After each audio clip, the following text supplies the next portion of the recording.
layak, terima pujian, Engkau layak, terima pujian, Engkau layak. Tuhan Yesus, Raja di atas segala raja, Kau layak, Kau layak, terima pujian, Kau layak, terima pujian, Kau layak. Yesus, Raja di atas segala raja. Dengan kasih Yesus, mari sama-sama jemaat kita bangkit berdiri. Jadi karena Yesus menyatakan, ku cinta Kau, ku tinggikan, ku agungkan,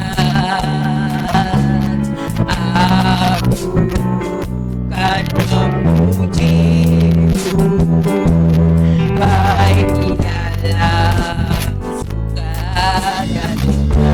Kau layak, Kau layak,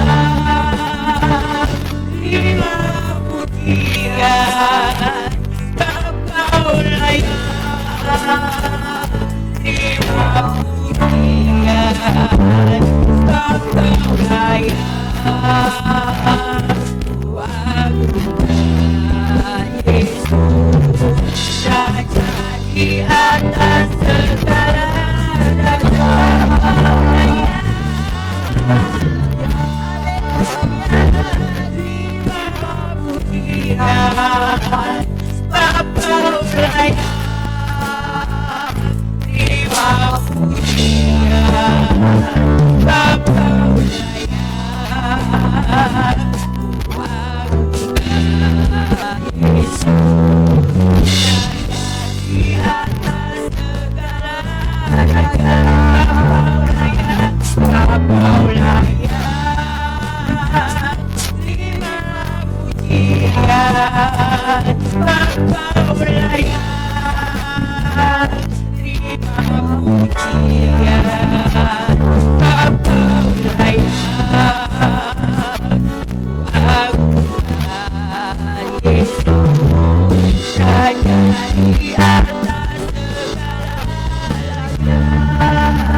kita sembah Dia, puji Dia, haleluya. Engkau yang layak terima pujian Yesus, Engkau yang layak Tuhan Yesus disembah, diagungkan, ditinggikan ya Tuhan. Haleluya, haleluya Yesus. Glory, glory, glory, glory. Haleluya, haleluya, haleluya. Haleluya, haleluya, amin. Engkau baik. Haleluya, haleluya. Glory, haleluya Yesus.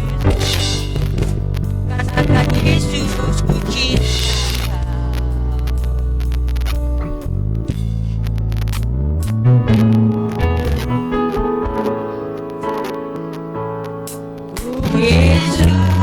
Kau. Ku tinggikan,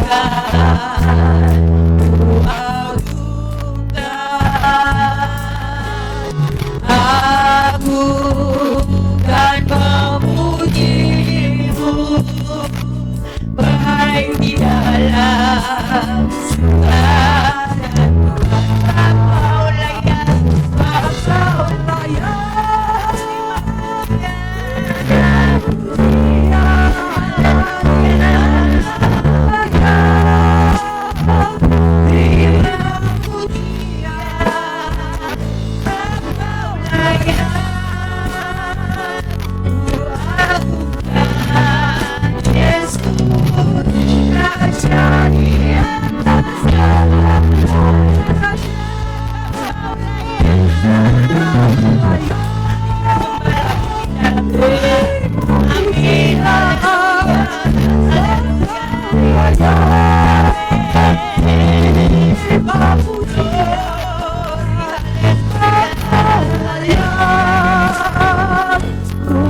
Simon, hari-hari atas Ibu Gembala pimpin dalam doa. Kami datang kepada Engkau ya Tuhan siang hari ini. Terima kasih Tuhan, adalah satu anugerah, adalah satu sukacita ketika kami boleh ada di rumah Tuhan. Kami ada di bait-Mu Tuhan siang hari ini. Kami hampiri Engkau karena kami ingin memuji, memuliakan nama Tuhan. Haleluya Yesus. Kami ingin menyembah Engkau, Allah yang layak kami tinggikan. Oleh sebab itu Tuhan, bersama-sama kami ingin memberikan pujian kami yang terbaik buat Engkau ya Haleluya Tuhan. Yesus. Sebelum kami memuji, memuliakan nama Tuhan, Tuhan sucikan kami, Tuhan layakkan kami. Di tempat ini Tuhan, bersama-sama yang kami ingin agungkan hanya Engkau. Lewat pujian, lewat suara yang kami miliki, kami ingin memberikan yang terbaik dan nama Tuhan ditinggikan. Terima kasih Tuhan, kami percaya ada kuasa di dalam kami memuji, memuliakan nama Amin. Tuhan. Terima kasih Tuhan, terima kasih Bapa yang baik. Kami mengundang Engkau memimpin ibadah kami dari awal sampai pada akhirnya. Dan hanya Roh Allah yang ada di tempat ini, dan hanya Roh Allah yang ada di hati kami. Urapi setiap pelayan Tuhan yang ambil bagian hari ini. Urapan-Mu ada, dan urapan Allah juga ada bersama dengan kami, jemaat Tuhan. Memberkati setiap jemaat-Mu yang masih dalam perjalanan. Tuhan, tolong mereka supaya mereka bersama-sama dengan kami menikmati Engkau di tempat ini. Terima kasih Tuhan. Terima kasih Bapa yang baik. Kami siap memuji Engkau, kami siap beribadah kepada Engkau, kami siap meninggikan Engkau siang hari ini di dalam nama Tuhan Yesus Kristus. Haleluya. Amin. Silakan duduk. Kita angkat Petiru Sayang Haus.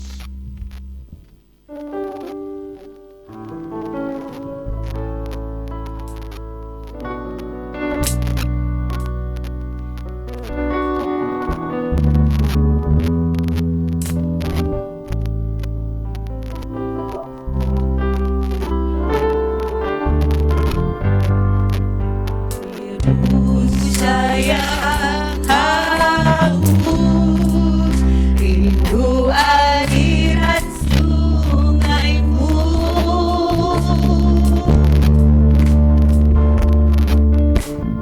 Hatiku tak tahan menunggu bagai tayang gersang.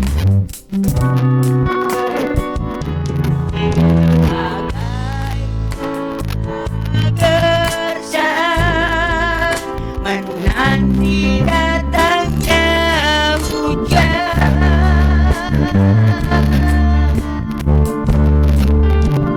begitu pun jiwaku. Tuhan hanya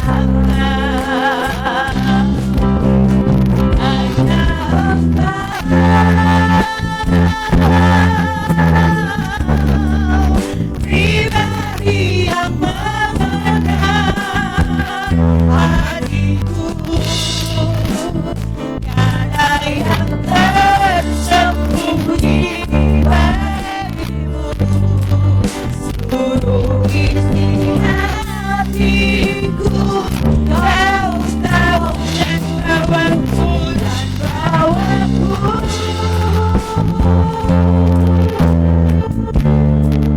Untuk lebih dekat lagi padaku, hingga dalam indahnya depan kasih-Mu. Petiru sayang haus, rindu aliran sungaimu.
Isi hatiku kau tahu, dan kau aku untuk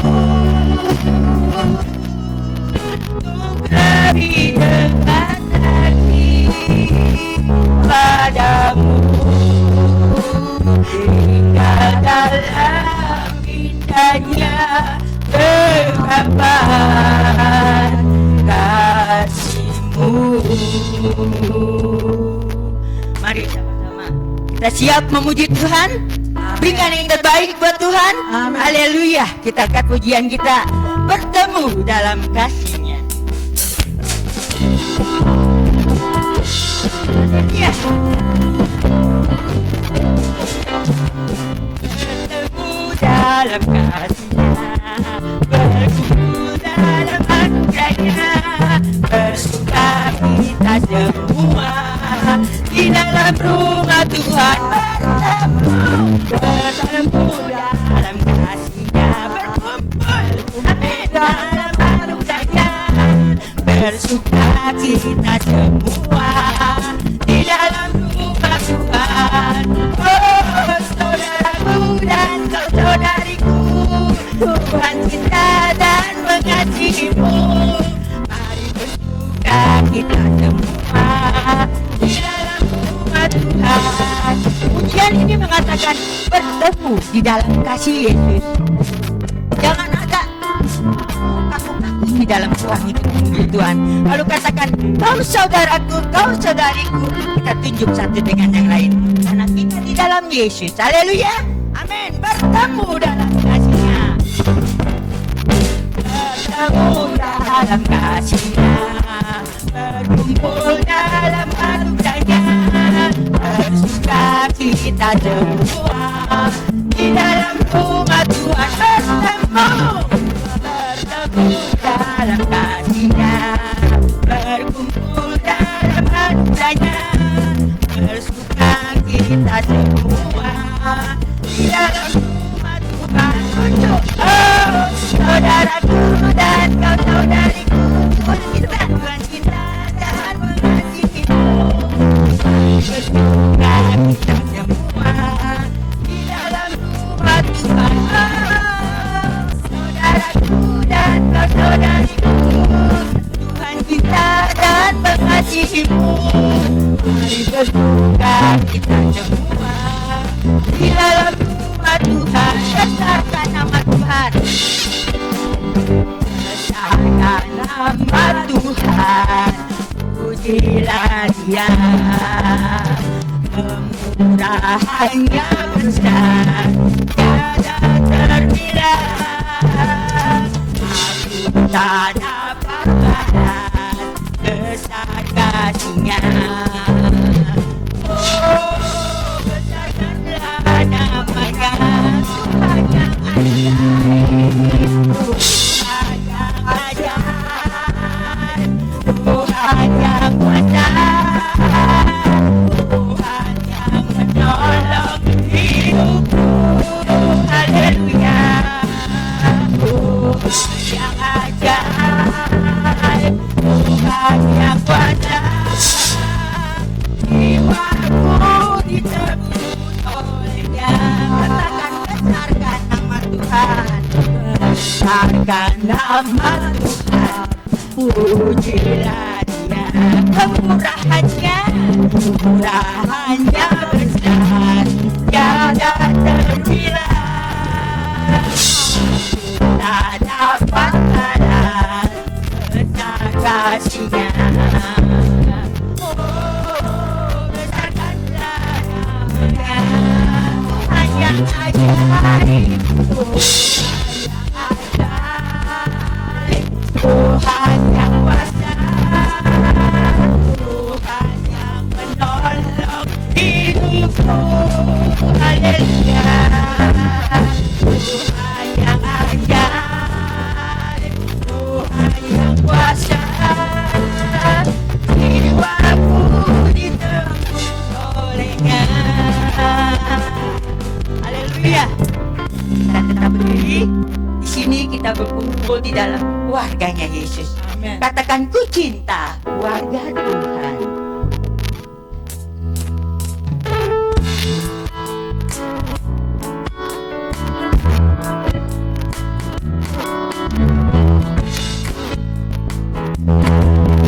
Ku cinta keluarga Tuhan.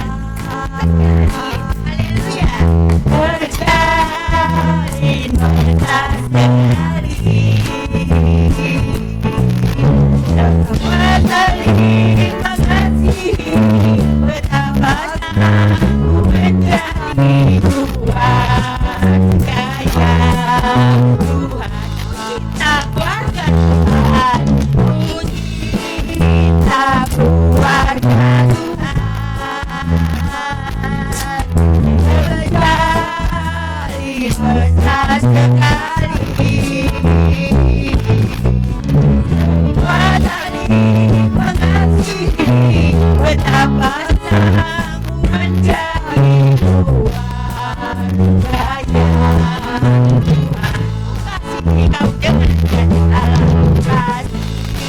kau dengan kasih Tuhan. Kasih kau dengan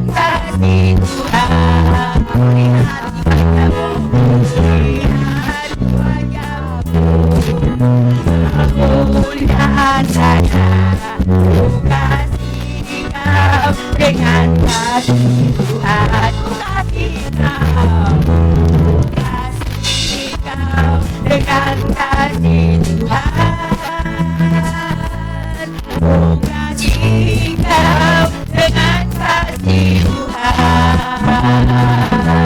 Melihat wajahmu, kemuliaan Raja. Kasih kau dengan kasih Tuhan. Silakan duduk. Haleluya. Kita akan bawakan persembahan, dijalankan. Kita angkat pujian kita, Allah itu baik.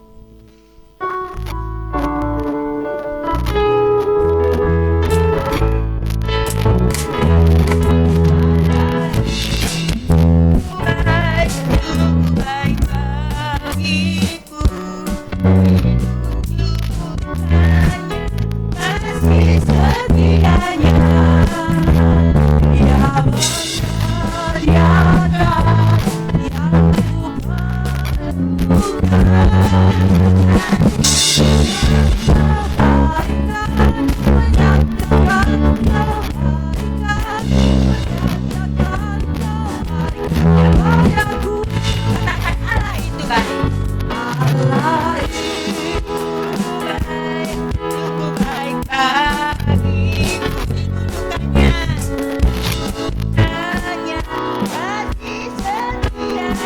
Dia menyediakan yang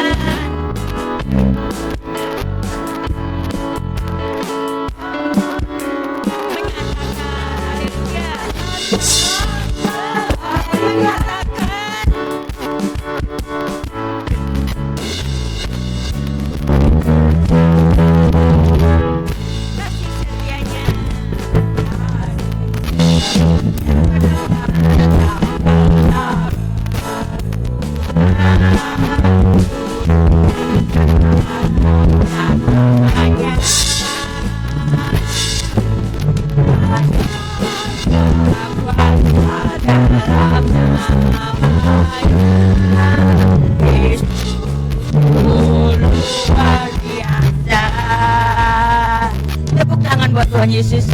Haleluya. Kita siapkan hati kita untuk mendengarkan isi hati Tuhan. Terkadang kita merasa kita sering berdoa, tapi jawaban lama dijawab. Pujian ini mengatakan dia mengerti, dia peduli. Tuhan mau satu hal yang Tuhan minta, asal kita percaya dalam Yesus. Mari sama-sama kita bangkit berdiri. Kita mau buka hati kita. Kita katakan pujian ini. Terkadang kita merasa tak ada jalan keluar. Terkadang kita merasa, haleluya,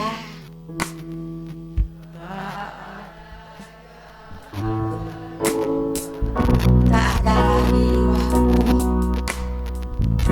ada lagi waktu, terlambat sudah, terlambat sudah. haleluya, haleluya. Anda pernah berdusta, Dia selalu pegang janjinya.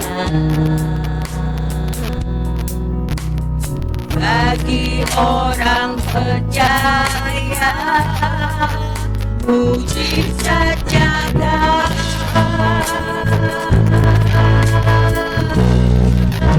Dia mengerti, Dia peduli persoalan yang sedang terjadi. Dia mengerti, Dia peduli persoalan yang kita alami. Namun satu yang kita agar kita percaya sampai mujizat menjadi nyata. Ibu-ibu, mari nyanyikan lagu ini. Bapak-bapak menyembah Dia. Haleluya. Terkadang kita merasa, Terkadang kita merasa haleluya, haleluya, ada jalan terbuka. Kau baik ya Tuhan, Kau baik Yesus. Tak ada lagi waktu, Amin. terlambat sudah. Haleluya, haleluya, Yesus, Yesus, Kau baik Yesus. Tuhan tak pernah berdusta. Haleluya, haleluya, Dia selalu pegang janjinya. amin. Haleluya, haleluya. Bagi orang percaya, mujizat ada.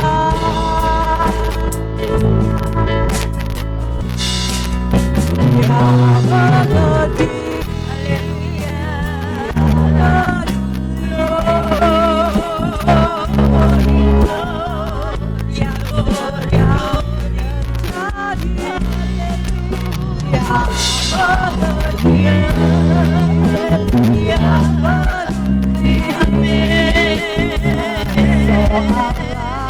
yang tidak alami.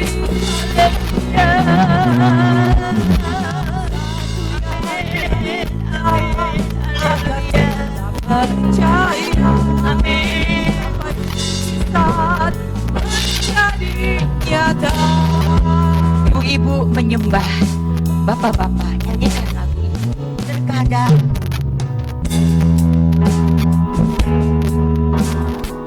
haleluya,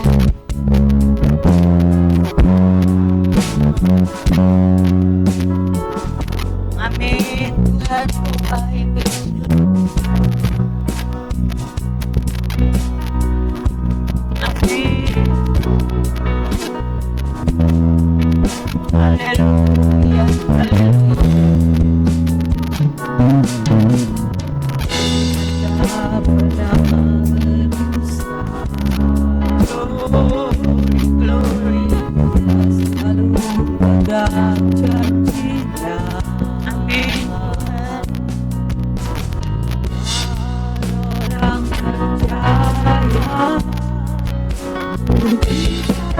Sama-sama katakan Dia mengerti, Dia peduli.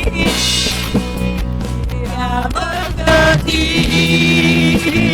Dia peduli persoalan yang sedang terjadi. mengerti, Dia peduli persoalan yang kita alami. Namun satu yang Dia minta, agar kita percaya sampai mujizat menjadi nyatanya hati.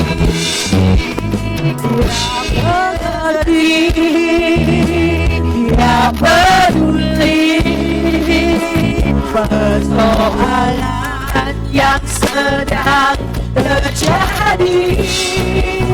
Dia mengerti, Dia peduli persoalan yang kita alami.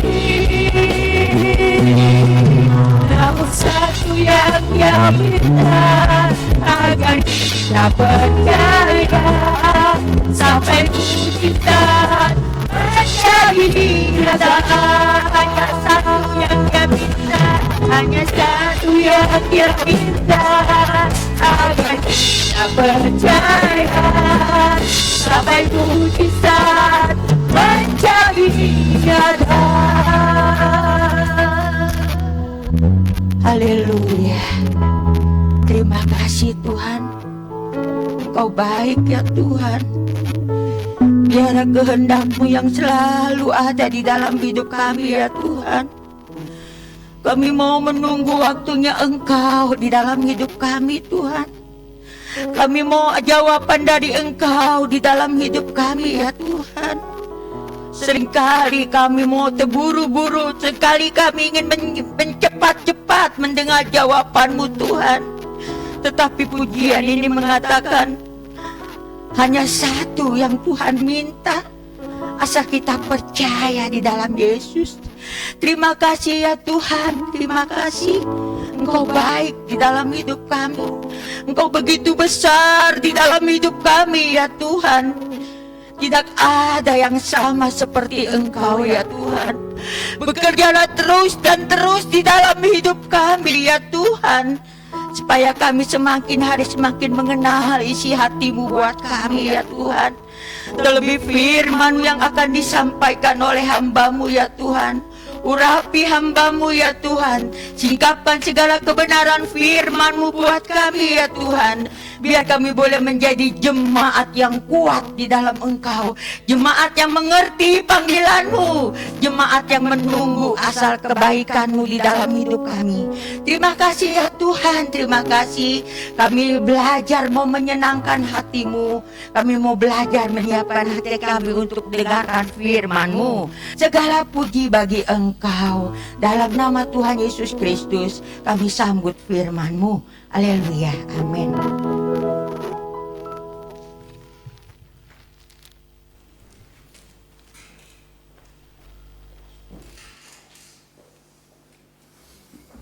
Haleluya.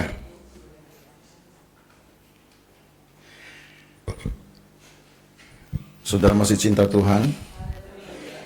Siapa yang cinta Tuhan? Siapa yang cinta pelayanan? Siapa yang cinta orang lain? Cinta keluarga? Siapa yang cinta harta? Enggak ada yang berani angkat tangan. Enggak cinta hartamu, saudara. Kalau nggak punya harta nggak bisa hidup loh. Karena hari ini kita akan bicara tentang itu. Ya, sebenarnya apa yang dimaksud dengan jaminan akan harta? Karena orang Israel ini dalam waktu 2 bulan akan memiliki banyak hal yang belum pernah mereka pikirkan. Saudara tahu bahwa orang Israel ini 400 tahun. Tepatnya 430 tahun Alkitab sebutkan. Itu tidak pernah mempunyai sesuatu yang bisa disebut sebagai harta. Gak ada. Kalaupun mereka bisa tinggal di Mesir, selama di Mesir, sebutlah tempat tinggal itu rumah namanya. Tapi itu bukan harta mereka. Karena orang Mesir yang memberikan rumah-rumah itu untuk mereka tinggali selama mereka mau bekerja, memberikan tenaga mereka, lalu memberikan juga hasil dari pekerjaan mereka kepada orang-orang Mesir. Kalau mereka tidak bisa memberikan itu, orang Mesir akan mengusir mereka. Kalau diusir mungkin masih lebih enak. Alkitab berkata orang Mesir tidak segan-segan akan membunuh orang-orang Israel. Jadi saudara tahu, saudara bisa bayangkan orang Israel ini hidup selama 4 abad, 4/3 abad berarti ya, 430 tahun. Tidak punya apa-apa. Mereka melahirkan anak tidak bisa mewarisi apa-apa. Anak mereka melahirkan cucu buat mereka pun mereka tidak bisa mewarisi apa-apa. Mereka mati tidak meninggalkan apa-apa untuk anak-anak mereka. Anak-anak mereka membesarkan anak-anak mereka juga sudah berpikir tidak ada yang dapat diwariskan. Dan begitu generasi berganti generasi, keturunan berganti keturunan. Orang Israel semakin merana karena tidak punya apa-apa, tidak dapat memberikan apa-apa, tidak bisa mewariskan apa-apa. Hidup tidak terjamin. 40 tahun mereka mengembara, keadaannya sama. Mereka tetap tidak punya apa-apa. Hidup pun tidak bisa menjaga sesuatu yang nanti dapat diwariskan kepada anak-anaknya. Gak bisa menceritakan bahkan kepada anak-anak mereka, nanti kalau papa mama mati, masih bisa meninggalkan ini dan itu. Tidak ada. Anak-anak pun tumbuh dewasa, sudah mulai membayangkan bahwa mereka tidak akan punya apa-apa. Nanti orang tua mereka meninggal juga mereka tidak akan punya apa-apa. Dan begitu seterusnya mereka hidup sampai nanti mereka tua. Mereka juga tidak bisa memberi apa-apa kepada anak-anak mereka lagi. Bapak Ibu Saudara, hidup seperti ini kan tidak menyenangkan. Minimal kalau kita masih bisa meninggalkan rumah saja kepada anak-anak kita, kepada keturunan kita, itu mati tenang. Paling tidak begitu. Minimal kalau tidak ada rumah atau rumah pinjaman, tapi masih ada pekerjaan yang bisa ditinggalkan, hidup masih tenang. Jadi jangan bilang tidak cinta harta, saudara. Hartamu tuh harus dicintai. Pekerjaanmu harus dicintai. Keluargamu harus dicintai. Tapi yang terutama cintai Tuhan. Hanya kadang kita salah memprioritaskannya. Kita terlalu tabu untuk bicara sesuatu yang di luar Tuhan. Rasanya kalau cinta yang lain-lain itu berdosa. Kita bahas di dalam Alkitab sepanjang kita belajar kitab Kejadian, kitab Keluaran, kitab Imamat, sampai hari ini kitab Bilangan, dan ini pasal terakhir yang akan kita bahas dari kitab Bilangan. Minggu besok kita sudah bahas kitab Ulangan. Sepanjang yang kita bahas dari 4 kitab ini, Kejadian, Keluaran, Imamat, Bilangan, Tuhan memberkati umat Tuhan ini dengan satu tanggung jawab. Kamu jaga, kamu pelihara, dan harus bisa kamu wariskan. Tidak bisa dilakukan itu, maka Allah tidak akan meneruskan berkat itu. Jadi artinya kalau kita bicara tentang Tuhan, kita bicara juga tentang pekerjaan Tuhan. Kita bicara juga tentang berkat-berkat yang akan menyertai pekerjaan Tuhan itu juga. Dan akan menyertai iman kita. Hanya seringkali yang salah, kita tidak cermat menempatkan prioritasnya. Harta yang pertama, Tuhan yang kedua, itu sudah pasti salah. Kalau Tuhan pertama, Alkitab bilang semua akan ditambahkan kepadamu. Ditambahkan itu artinya sudah ada. Paling tidak dalam persentase yang kecil sudah ada jumlahnya. Sudah ada barangnya, baru ditambah. Bukan berarti diciptakan. Bukan berarti baru dikasih. Gitu toh. Segala sesuatu harus dimulai dengan Tuhan dulu. Segala sesuatu juga harus dikawal dengan Tuhan, supaya segala sesuatu diakhiri dengan Tuhan. Itu yang baik. Tetapi bahwa Allah juga turut bekerja di dalam segala sesuatu untuk mendatangkan kebaikan. Di dalam kebaikan itu ada kehidupan. Di dalam kehidupan itu ada nyawa orang. Nah, Bapak Ibu Saudara, ketika orang Israel tinggal menyisakan 60 hari, mereka mau masuk ke Kanaan, masuk ke tanah perjanjian. Dan tanah perjanjian nanti yang mereka akan masuki, Alkitab sebut tidak lagi menjadi tanah perjanjian, tetapi sudah akan menjadi tanah pusaka. Ya, ingat baik-baik itu ya. Tanah perjanjian itu selama orang Israel belum masuk. Tapi sesudah orang Israel masuk, maka Alkitab tidak lagi menyebutkan dengan tanah perjanjian, tetapi dengan tanah pusaka. Maka Bapak Saudara akan dapatkan istilah itu mulai dari kitab Yosua, kitab Hakim-Hakim, kitab Rut, 1 Samuel, sampai bahkan kitab 2 Raja-Raja, masih ada bahasa yang menyebut Kanaan itu dengan tanah pusaka. Kalau tanah perjanjian itu periodenya berarti dari Mesir, lalu kemudian padang gurun, pengembaraan, itu baru disebut tanah perjanjian, karena mereka sedang menuju ke lokasi, menuju ke alamat yang Tuhan sudah sediakan. Begitu masuk, masih janji enggak? Kalau saudara sudah dapat sesuatu, masih janji enggak? Enggak, sudah penggenapan. Tapi dalam Alkitab, Kanaan tidak disebut tanah penggenapan, tidak disebut juga tanah garapan. Walaupun Kanaan itu digarap oleh orang Israel sekian ratus tahun, tapi Alkitab lebih suka menyebutnya dengan tanah pusaka. Itu harta atau bukan? Harta. Karena itu Tuhan suruh jaga. Kalau tidak, Allah bisa untuk panggil mereka atau cabut mereka kembali dari Kanaan. Dan kalau itu terjadi, mungkin kita akan jadi lebih pusing, sudah. Sejarah akan menjadi lebih pusing. Kemana umat Tuhan ini akan tinggal nanti dan berkembang. Nah, itu sebabnya ketika masing-masing sudah ditentukan tanahnya, hanya mereka belum lihat. Tuhan sudah berfirman kepada Musa, kepada Yosua juga, nanti di Kanaan itu setelah sampai tanah-tanah itu dibagi menjadi 12. Nanti kita lihat petanya, saudara, dibagi 12.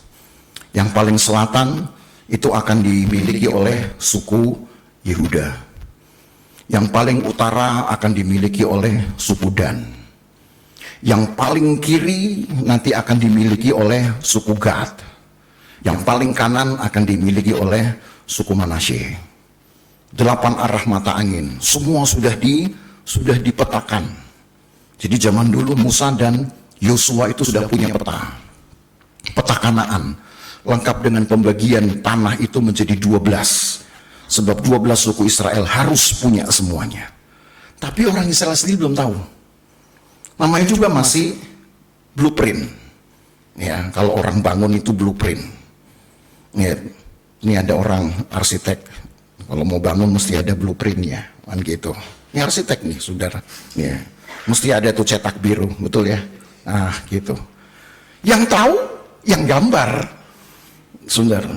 Tapi yang nanti akan menempati itu, nanti tahu belakangan. Musa dan Yosua sudah tahu itu gambar itu. Siapa dapat di mana, siapa dapat berapa luas. Cuman mereka yang tahu, mereka berdua ini. Hanya pada firman Tuhan, kepada firman Tuhan kepada Musa dikatakan kepada Israel ini, kepada suku-suku ini, pokoknya nanti kamu masuk Kanaan, kamu semua akan dapat bagian.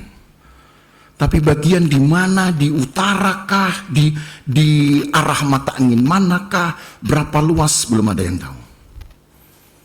Tapi yang mereka tahu bahwa tanah itu akan menjadi tanah pusaka.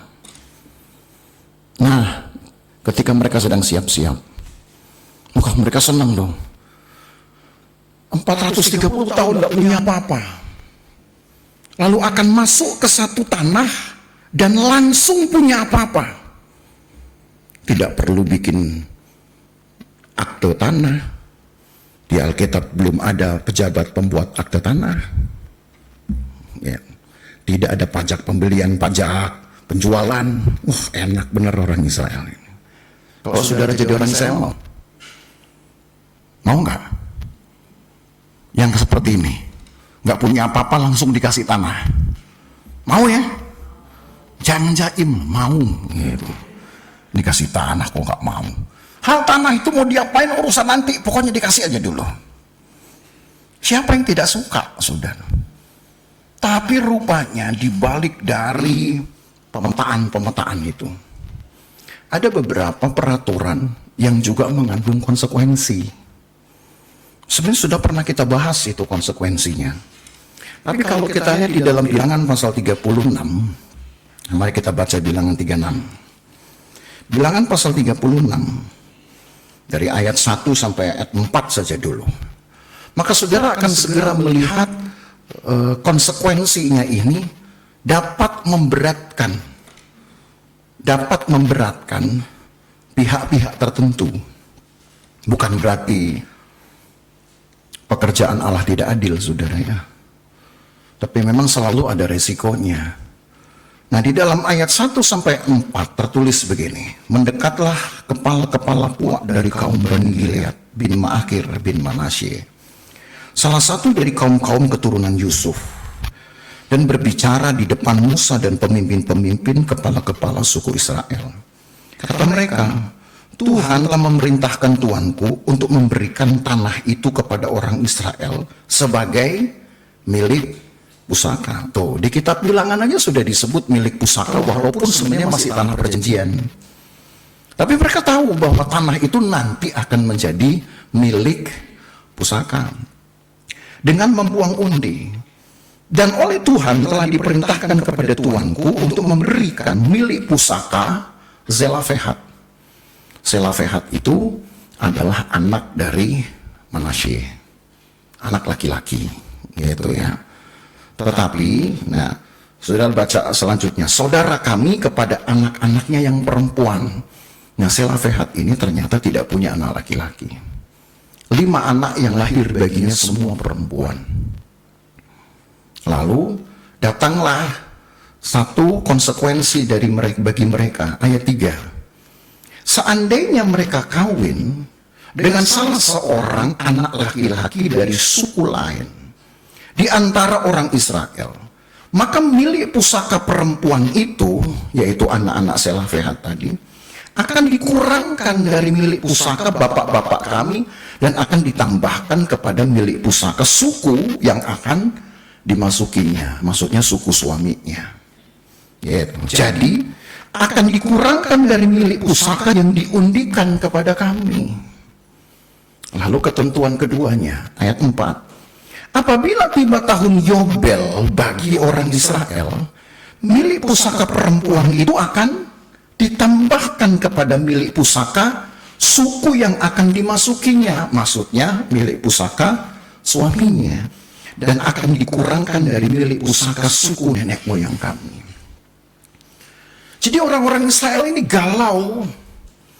Mereka yang tidak punya anak laki-laki terancam milik pusakanya akan hilang, terhisap oleh suaminya. Nah, hal ini membingungkan. Karena kalau itu terjadi, saudara, maka tidak akan ada lagi perimbangan persentase yang berimbang dari jumlah luas tanah pusaka orang-orang Israel. Kan udah dibagi 12. Dibagi 12 itu nanti mereka akan bagi-bagi lagi dengan anak-anak cucu mereka. Nanti kalau anak-anak ini kawin, otomatis tanah mereka akan menjadi milik suaminya kalau kawin dari suku lain. Berarti suku ini berkurang. Paham saudara ya? Suku A sama suku B Nah, kalau yang suku B ini perempuan, maka otomatis hak atau kekayaan dari suku B akan beralih menjadi milik suku A. Yang B berkurang. Itu aturannya. Zaman dulu belum ada gonogini. Gonogini itu karena memang zaman sekarang sudah banyak yang begini begitu. Ya, jadi banyak begini begitu begono. Nah, maka jadilah gono ini. Zaman dulu nggak ada gono gini. Yeah. Sekarang kawin pun harus gono gini dulu. Jadi orang kawin aja udah diajak untuk berantem di awal, saudara. Benihnya. Supaya nanti kalau berantem langsung tahu hartamu itu, hartaku ini. Susahnya saudara untuk menjadi betul-betul orang yang utuh, yang bersatu begitu. Karena dunia sudah kadang sudah memagari dengan hal yang memicu perhitungan, memicu semua sudah egois. Ya, jadi karena aturan ini pun membuka celah, membuka peluang.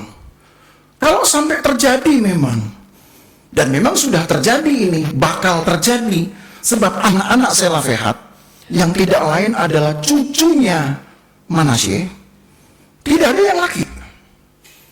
Berarti orang-orang Manasye sudah mikir, berarti tanah kita akan berkurang ini dalam 40 tahun ke depan. Kenapa? Begitu cucu-cucu kita kawin, laki-lakinya dari suku lain, udah habis kita punya harta. Maka kemudian ditegakkanlah sebuah peraturan. Mari kita baca ayat 5. Lalu Musa memerintahkan kepada orang Israel sesuai dengan titah Tuhan. Perkataan suku keturunan Yusuf itu benar. Inilah firman yang diperintahkan Tuhan mengenai anak-anak perempuan Selofehad. Bunyinya, mereka boleh kawin dengan siapa saja yang suka kepada mereka, asal mereka kawin dari lingkungan salah satu kaum dari suku ayah mereka. Jadi gara-gara tanah, saudara, maka ditegakkan peraturan berikutnya. Dilarang kawin di lain suku. Israel punya 12 suku. Tetapi 12 suku ini pun akhirnya dijaga ketat supaya tidak ada pernikahan menyeberang. Karena aturan tanah. Coba itu, karena aturan tanah. Ya. Terus kita lihat ayat 7.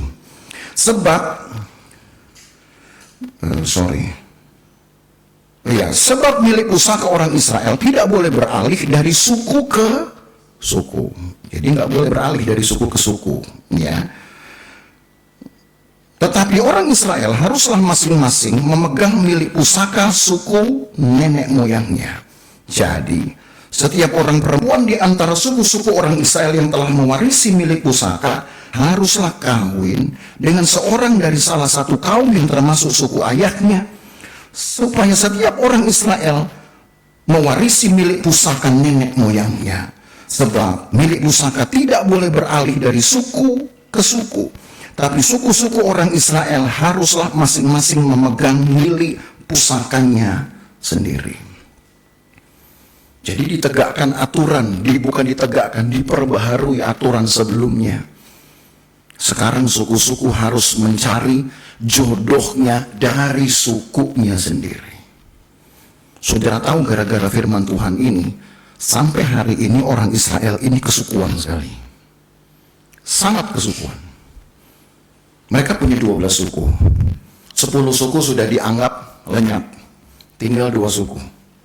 Tapi 2 suku ini tetap akan bersosialisasi dengan sukunya sendiri. Apalagi kalau sudah menjalin kekerabatan. Itu rupanya bawaan dari sini. Memang segala sesuatu kalau diterjemahkan dengan salah bisa salah, saudara. Tapi sebenarnya ada aturan lain yang sebenarnya kita tidak bahas lagi secara detail di ayat 4. Ya, kalau kita kembali ke ayat 4, ada satu aturan yang sebenarnya sudah dibuat dari zaman di kitab Imamat, yaitu tentang tahun Yobel.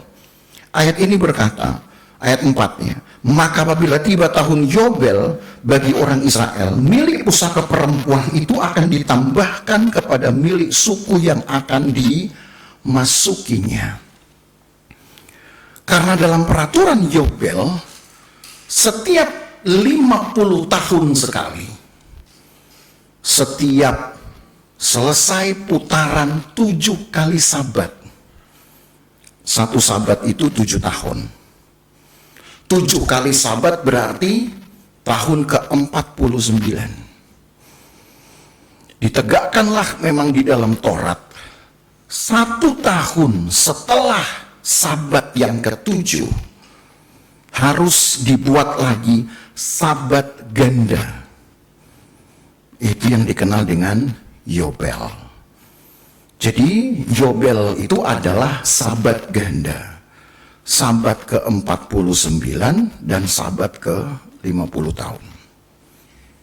Orang Israel sempat bertanya kepada Tuhan, kalau begitu apa yang harus kami lakukan?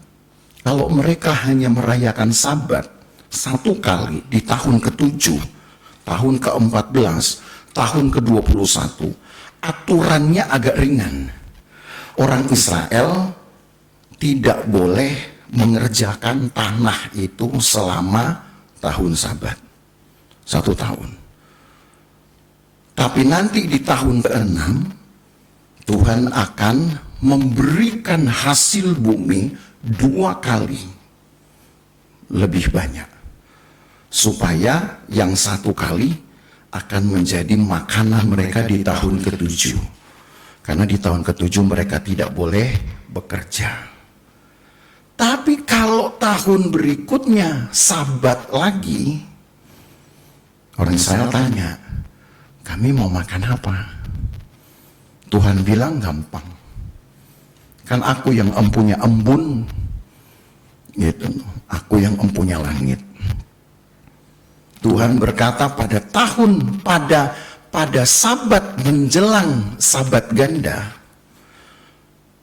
Tuhan akan memberi hasil 3 kali lipat, supaya hasil yang kedua dipakai untuk sabat tahunan, hasil yang ketiga dipakai untuk sabat Yobel. Luar biasa kan Tuhan itu. Tetapi dengan demikian, karena 2 tahun tanah itu nggak boleh diapa-apain, maka kembalikanlah semua tanah itu kepada pemilik awal. Karena toh tidak akan menghasilkan apa-apa. Kembalikan. Itu aturannya. Karena toh orang Israel akan makan dalam 3 tahun dari hasil hari ke-6-nya, tahun ke-6-nya. Tuhan bilang kembaliin semuanya. Nah, masalahnya ketika dikembaliin, maka yang nggak punya anak laki-laki zong. Tahu zong? Kosong. Karena kan semua akan terhisap oleh anak-anak laki-laki itu. Tapi ada aturan kemudian yang ditegakkan dalam kitab Imamat 27. Aturannya berkata, pasal 27 ayat 15, mungkin perlu dibaca juga lah. Imamat 27 itu sudah jelas dikatakan bahwa dikembalikan kepada pemilik awal. Mudah-mudahan yang saya sebut ini benar, saudara. Imamat 27 ayat yang ke-15.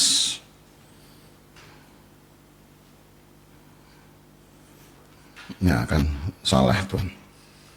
Di situ ditulis bahwa ayat 21. Sorry, ayat 21.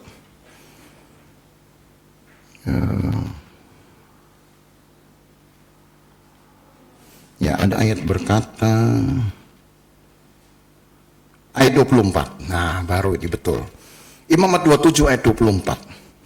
Dalam tahun Yobel, ladang itu harus dipulangkan kepada orang yang menjual kepadanya.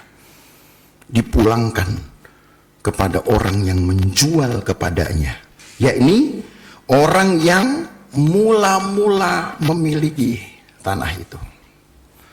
Jadi dengan aturan ini, saudara, suku-suku Israel nggak akan pernah kehilangan miliknya.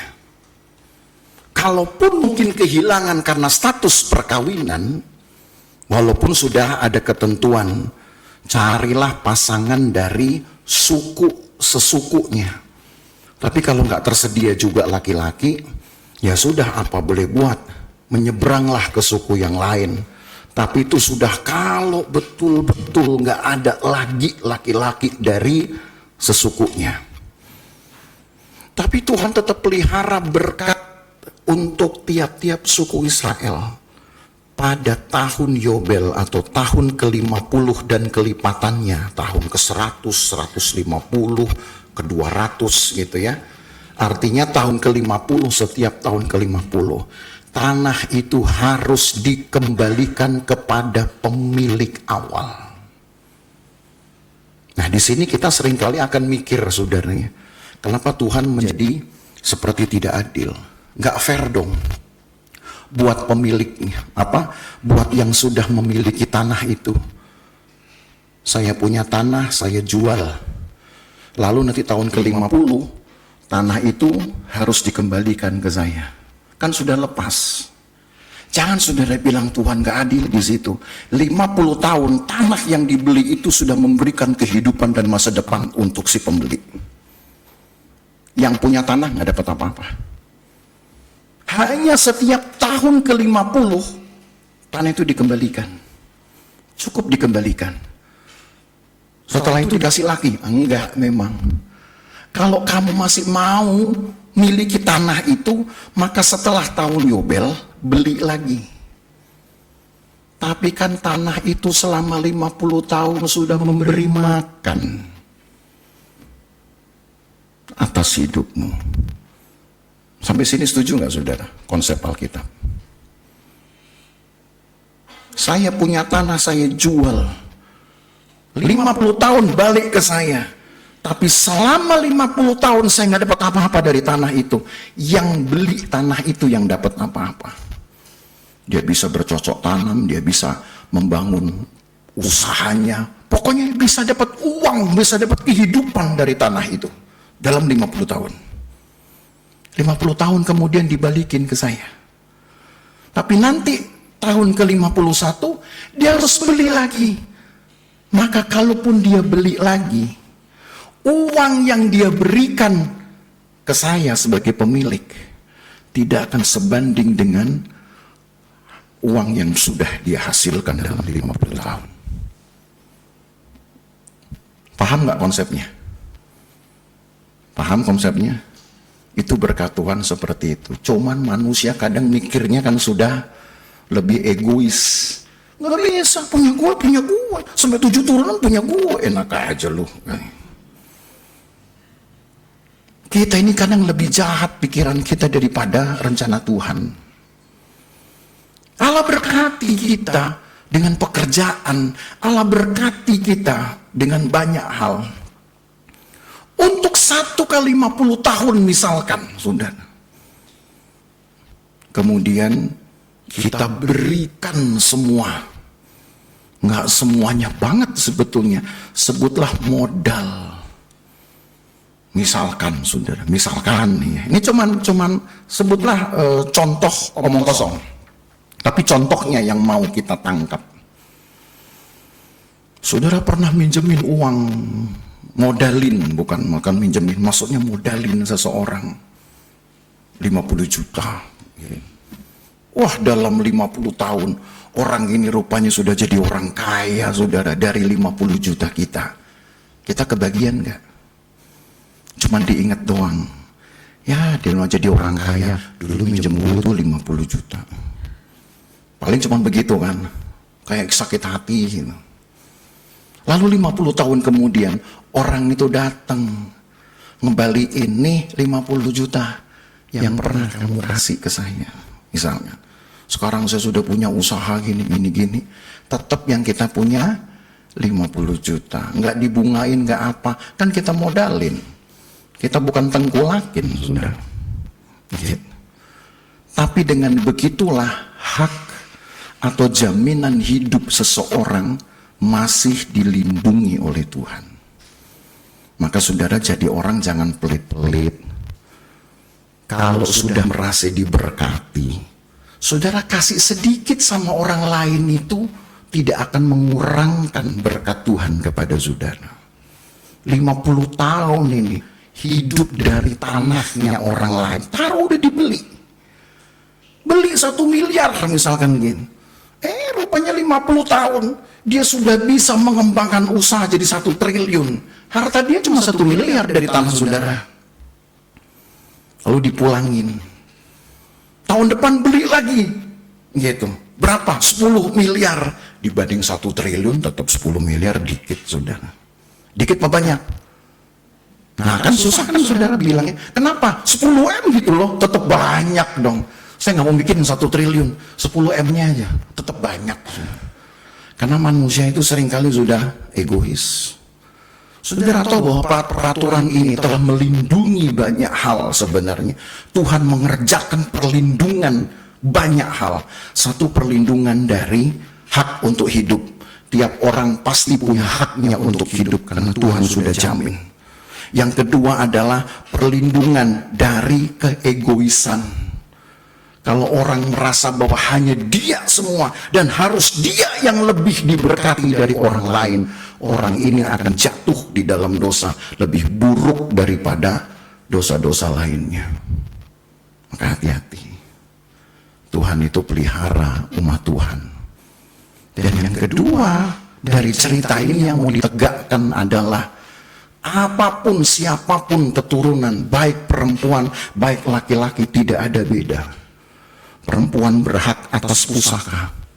Kalaupun toh dia hilang pusaka itu karena terhisap oleh suami, maka suami tetap akan memulangkannya pada tahun Yobel kembali kepada suku bapaknya.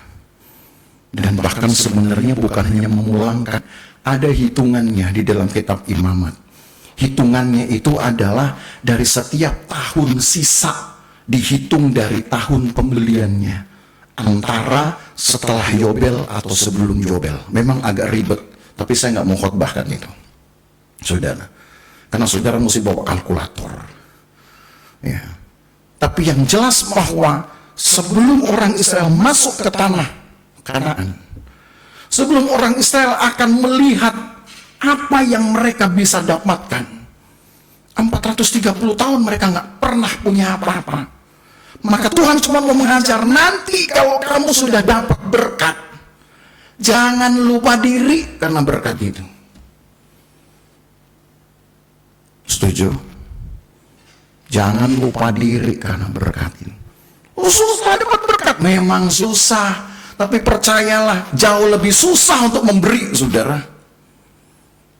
Memang memberi gampang. Begini yang gampang. Memberi ntar dulu, gitu. Susah dapatnya, dapat buat susah. Iya, percaya lebih susah saudara memberi, lebih susah saudara berkorban. Setuju? Mikir dulu, iya apa enggak, ya apa enggak. Emang iya, saudara. Ya, mau disembunyikan kayak apapun ya. Maka kalau kita mau mikir sulitnya, jangan dulu mikir kesulitan. Bagaimana saya dapatkan harta? Bagaimana saya dapatkan kehidupan? Mikirlah yang lebih sulit lagi. Kira-kira saya mudah nggak ya untuk berkorban? Saya mudah nggak ya untuk memberi? Saya mudah nggak ya untuk ringan tangan? Kalau saudara sembuh dari hal ini, maka saudara nggak akan susah cari uang. Nah itu yang bilang amin, cuman bisa dihitung lah mulai optimis nih, mulai optimis. Kadang kita sudah terlena bubukkan dengan lagu hitung berkatmu satu-satu. Nah yang ngitung itu dulu. Kita nggak ngitung pemberian kita. Ini lagu ini punya motivasi sendiri. Harusnya kan hitung korbanmu satu-satu kan gitu. Akan lebih enteng kita. Tapi lagu ini malah duluan untuk ngitung berkat. Begitu ngitung, hitung berkat. Begitu ngitung langsung kunci dia. Hitung berkat, Musa simpen kunci. Hitung berkat, simpen kunci. Amsyong udah kalau udah begini. Saudara, Tuhan itu pelihara sehingga anak perempuan yang punya potensi kehilangan hak mereka, Tuhan jamin loh itu. Hartamu gak akan hilang. Maka harta kita, saudara, jagai. Itu adalah kepercayaan Tuhan atas hidupmu. Setiap saudara hitung berkat, itu kepercayaan Tuhan. Jangan saudara pikir itu hasil keringat. Itu cuma proses hasil keringat. Saudara lap keringat sama seperti olahraga, juga tinggal lap keringat, selesai. Setelah itu apa yang saudara buat? Saudara akan habiskan tanpa berkeringat. Ayo, percaya nggak? Engkau dapat berkeringat, habisnya tanpa keringat. Begitu sudah habis, baru keringat dingin lagi. Aduh. Siong Tuhan, gimana itu? Makanya sudah yang begini-begini jangan dibuat berat, jangan dibuat timbangan, saudara. Asal engkau tidak lagi terikat dengan takut untuk berkorban, untuk memberi, berarti engkau tidak akan takut untuk mendapatkan rezekimu. Karena yang paling susah kan bukan mendapatkan rezeki itu. Yang paling susah adalah jadi takutin yang ini, jangan takutin yang ini. Jangan takut, Tuhan, kira-kira saya dapat rezeki berapa? Kira-kira duit saya cukup nggak ya? Makanya manusia itu jadi kecil sekali akhirnya. Karena yang nggak ditakutin, yang nggak harusnya nggak ditakutin. Paling menakutkan itu adalah kalau tidak bisa memberi. Tidak bisa menggalikan ucapan syukur pun itu hal yang menakutkan. Tidak bisa mengucapkan terima kasih itu pun hal yang menakutkan, saudara. Maka kalau firman Tuhan mengajarin, mungkin nggak cocok dengan pikiran saudara. Oh iya, karena manusia ini selalu berpikir ekonomis, gitu. Kita kan ekonomis sekali. Kalau perlu keluar sekecil-kecilnya dapat dapat untung segede-gedenya. Oh, berkat Tuhan nggak begitu mainannya. Tahu berkat Tuhan mainannya apa? Kalau engkau ingin diberkati, maka berikanlah ukuran berkatmu kepada Tuhan sebesar ukuran yang saudara beri. Begitulah nanti Tuhan akan kasih. Saudara berdoa, Tuhan berkati saya, tapi hatimu sebenarnya karena tadi sulit memberi, engkau memberikan doamu kepada Tuhan minta berkat itu cuma segede ini, kantong. Ya, paling tebel ini cuma segepok, saudara. Segepok nih, gitu. Tapi kalau saudara bilang, Tuhan berkati saya, saudara nggak takut memberi. Itu percayalah saudara sementara memberikan semacam kayak peti ini, peti segede ini kepada Tuhan. Begitu Tuhan berkati, isinya lebih besar mana? Peti ini atau kantong? Nah, tahu kan? Lakukanlah firman Tuhan, kan begitu. Karena apa yang Allah katakan ini menjamin mereka bukan hanya untuk keturunan awal, bukan hanya untuk anak-anak perempuan Selawehat, tapi bahkan untuk anak cucu mereka. Allah jamin itu tetap hidup dan tetap akan punya tanahnya. Maka kenapa saya pilihkan judul ini? Jaminan harta. Allah menjamin tiap-tiap orang percaya akan hidup dari berkatnya Tuhan masing-masing. Sekaligus juga berkat itu saudara kelola supaya menjadi jaminan hidup untuk keturunanmu kelak. Ada orang bilang, satu kali ada berkunjung ke rumah kami seorang marketing dari asuransi, gitu, itu udah lama, gitu. Karena teman juga. Lalu kemudian dia tanya kepada saya, Pak Pendeta, sebenarnya kalau asuransi itu menyalahi Alkitab apa enggak?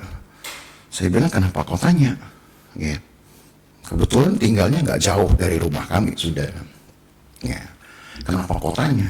Iya, karena seringkali saya banyak ditanya oleh orang-orang Kristen yang juga berbasis Alkitab. Kita nggak boleh asuransi karena jiwa kita hanya Tuhan, gitu. Kita berikan yang pada Tuhan, di Tuhan yang pelihara. Kalau asuransi berarti kan kita berharap kepada uang, nah gitu. Sebenarnya boleh nggak sih Pak Pendeta? Gitu. Saya bilang dalam Alkitab, asuransi itu Tuhan juga ajarkan kepada orang Israel, hanya mungkin caranya nggak sama dengan cara kalian, saya bilang. Hitungannya tidak sama. Sehingga kadang-kadang kita punya rumus sendiri. Nah, ketika rumus ini menguntungkan pihak penjual, ya namanya juga untung. Siapa yang kamu ambil, saudara?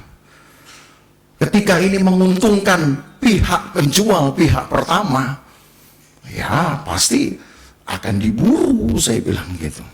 Tapi prinsipnya tidak. Sebab ketika umat Tuhan ini sudah dijanjikan, dan janji itu umurnya tua loh saudara. 430 tahun janji itu diberikan kepada Abraham. Orang Israel nanti baru beranak cucu banyak. Itu Abrahamnya sudah nggak ada, udah mati. Ishaknya pun sudah mati. Yakub sendiri pun juga sudah mati. 430 tahun, ini 3 bapak-bapak Israel sudah nggak ada.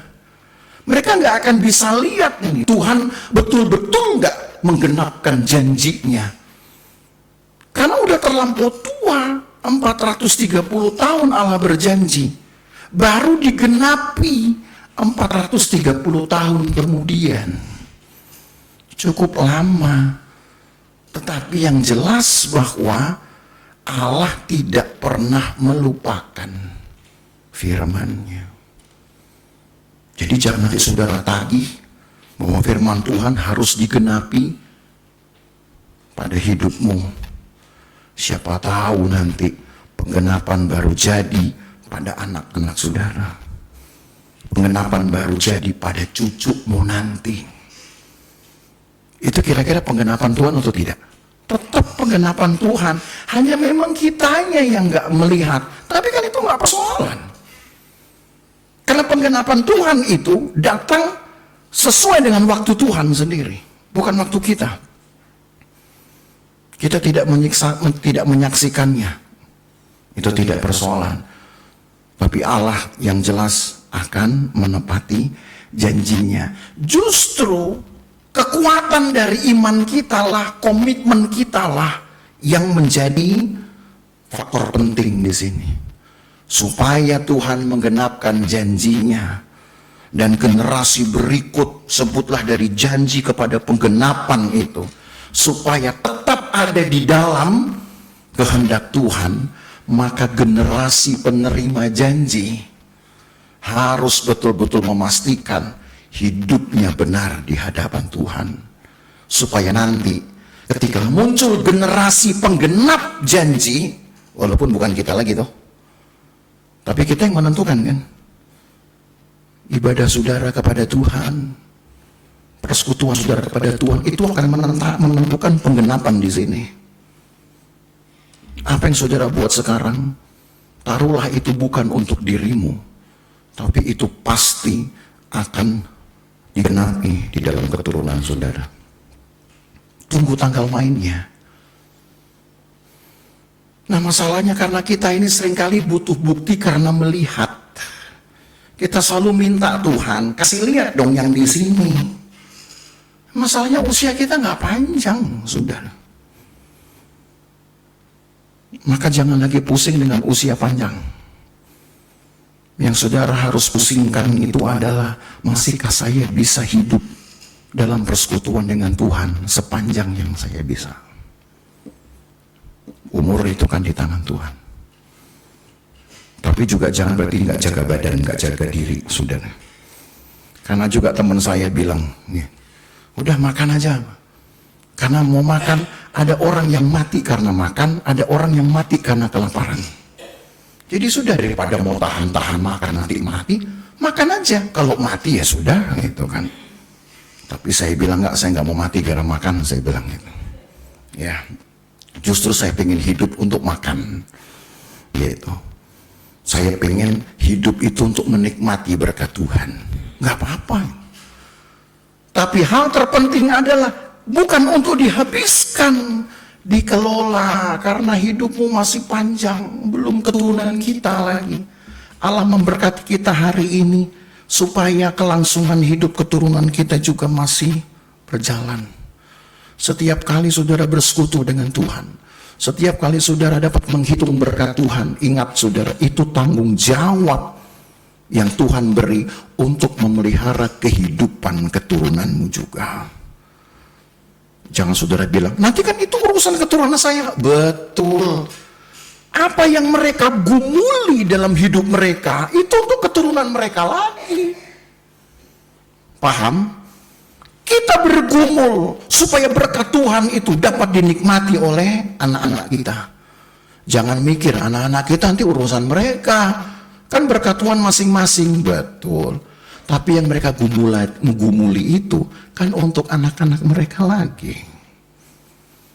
Nanti anak-anak mereka, cucu kita, betul akan menggumuli lagi hidupnya, menggumuli lagi imannya.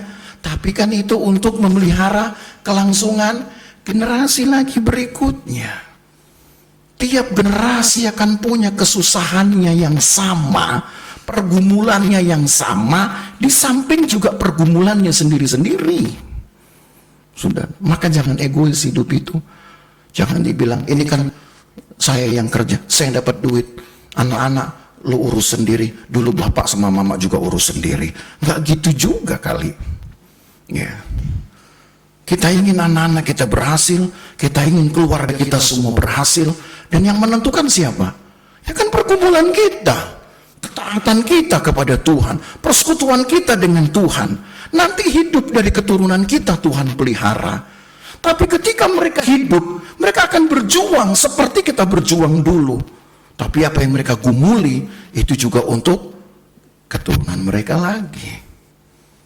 Supaya dari keturunan-keturunan Allah akan menerima hasilnya atau buah dari firman-Nya sendiri. Tahu apa itu? Kepada Abraham ada 2 janji.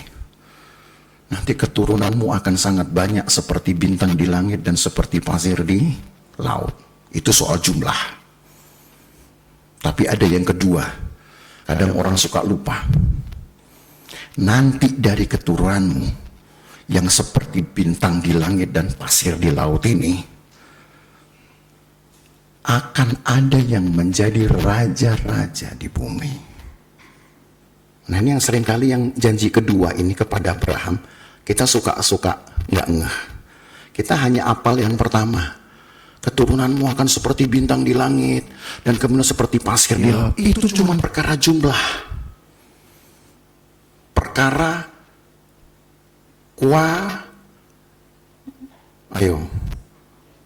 kuantitas, jumlah. Tapi yang kedua ini lebih penting, karena Tuhan bilang nanti dari keturunanmu yang banyak itu akan lahir raja-raja. Ini baru bicara kualitas.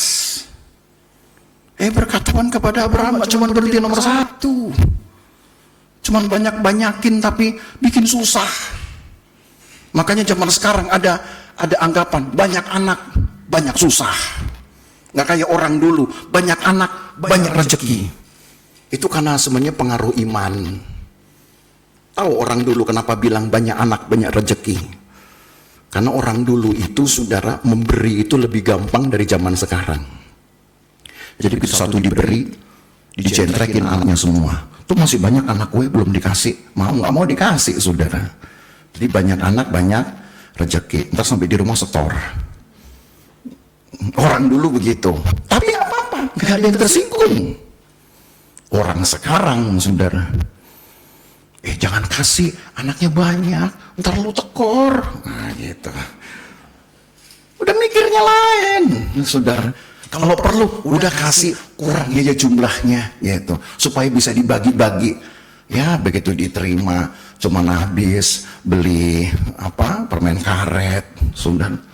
Karena kita udah mikirnya ada lain. Maka Bapak Ibu Saudara, selama firman Tuhan ya dan amin kekal adanya, tidak pernah berubah, jangan rubah hati saudara. Setuju? Nah, mulai mikir lagi ya. Tadi udah bagus loh sebenarnya. Aminnya udah separuh. Sekarang mulai hilang lagi.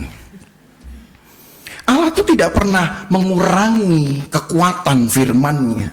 Sekali Dia berjanji akan selalu digenapi. Kalau kita percaya firman Tuhan ya dan amin, maka persoalannya sekarang hati kita masih bisa dipegang enggak? Masih bisa enggak untuk diatasi? Masih bisa enggak untuk dikendalikan, saudara?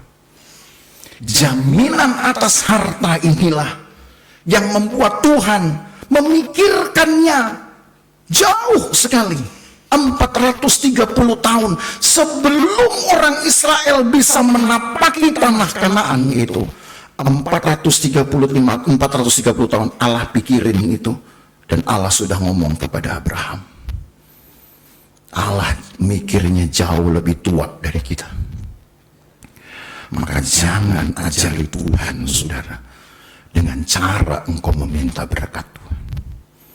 Jangan sampai saudara yang nyetir Tuhan seolah saudara bilang Tuhan salah kasih berkat. Sama yang ono banyak, giliran kesannya cuma sekian. Jangan atur-atur Tuhan. Dia lebih tua bisa merancang apapun dari kita. 430 tahun sebelum bangsa ini punya tanah, punya harta, Allah pikirin itu. 430 tahun, saudara.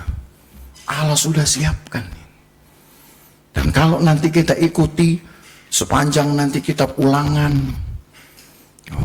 juga cukup banyak pasalnya, saudara.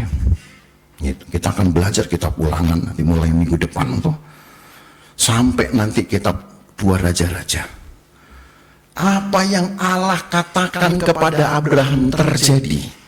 1, keturunan Abraham betul-betul banyak sampai susah dihitung. Tapi yang kedua ini yang membanggakan.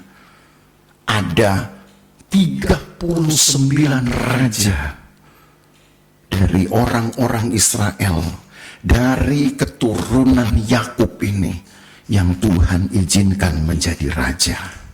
39 orang. Terpenuhi nggak berarti janji Tuhan kepada Abraham? Sayangnya Abrahamnya sudah nggak lihat. Tapi perkara iman dan persekutuan tidak boleh memaksa Tuhan harus memperlihatkannya pada saudara. Kalau saudara nuntut apa yang masih menjadi janji Tuhan harus saudara lihat hari ini, maka bukan imanmu lagi yang bekerja, tapi yang bekerja adalah nafsumu.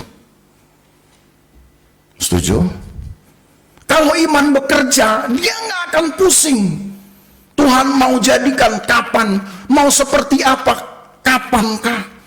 Janjimu ya dan amin. Tapi seperti apa kira-kira? Nggak perlu kita pusing. Itu baru betul-betul iman. Masalah namanya. Tapi kalau dengan alasan iman, saudara kemudian bilang, Tuhan saya pengen dong tahu kayak apa, biar saya mati tenang. Nah, itu nafsumu. Berarti engkau nggak percaya dong dengan Tuhan. Jangan-jangan engkau ragu Tuhan bisa menepati janjinya. Maka ikut Tuhan itu punya harga, saudara, yang lebih besar. Harganya apa tadi? Yang paling mahal itu adalah memberi, termasuk memberikan syukur kepada Tuhan. Jangan saudara pikir itu gampang. Termasuk untuk memberikan pujian keagungan kepada Tuhan, walaupun yang saudara minta belum terpenuhi, yang saudara inginkan belum jadi. Tapi itu susah loh. Memberi hidup lagi kepada Tuhan susah. Menjaga komitmenmu susah. Maka kalau dikatakan menjaga harta, itu tandanya bahwa saudara sedang belajar untuk betul-betul mengharap, betul-betul mengelola pengharapanmu kepada Tuhan. Jadi jaga harta bukan dosa. Yang dosa itu kalau saudara pelototin hartamu. Itu baru dosa. Duit segitu-gitu saudara pelototin, jangan ambil, itu dosa. Duit sudah segitu-gitu. Emang kalau dipelototin apa dia? Jaga harta tidak dosa. Jaga harta itu bukan berarti saudara kemudian berhitung dengan Tuhan. Saya kasih ayat tambahan ya. Ayat tambahan. Supaya dengan ayat ini saudara jadi tahu bagaimana mengelola berkat. Lukas pasal yang ke-17. Coba kita lihat Lukas pasal yang ke-17.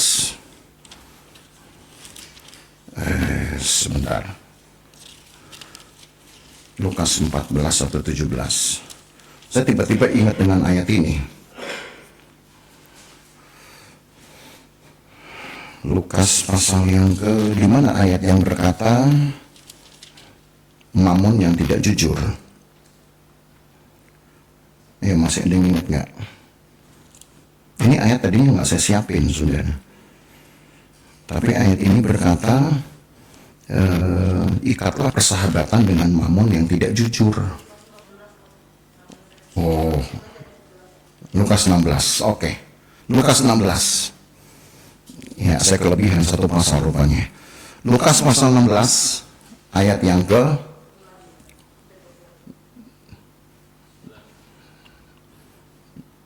atau dari ayat 10 aja. Dari ayat 10-nya. Supaya saudara tahu sambungannya ini ya. Dari ayat 10. Barang siapa setia dalam perkara-perkara kecil, ia setia juga dalam perkara-perkara besar.